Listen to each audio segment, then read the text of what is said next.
అహల్య బాబు వెక్కి వెక్కి ఏడుస్తుండగా అతిథి ఓదార్చే ప్రయత్నం చేస్తూ ఉంటుంది. బాబుని ఊరుకోబెట్టడానికి చాలా ప్రయత్నాలు చేస్తూ ఉంటుంది అతిథి. కానీ బాబు ఊరుకోడు. గుగ్గపెట్టి ఏడుస్తూ ఉంటాడు. గౌతమ్ ఏడుస్తున్న బాబుని చూస్తూ చాలా బాధపడుతూ ఉంటాడు. ఎక్కడున్నావు అహల్య? ఎక్కడికి వెళ్ళిపోయావు అహల్య?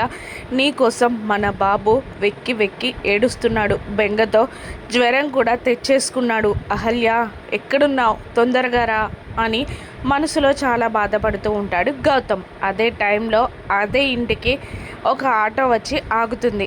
ఆటోలో నుండి నర్స్ గెటప్లో అహల్య కిందికి దిగుతుంది. ఆ ఇంటిని చూస్తూ మాస్క్ పెట్టుకొని నర్స్ వేషంలో ఎవరికి అహల్య అని అనుమానం రాకుండా లోపలికి నడిచి వెళ్తూ ఉంటుంది.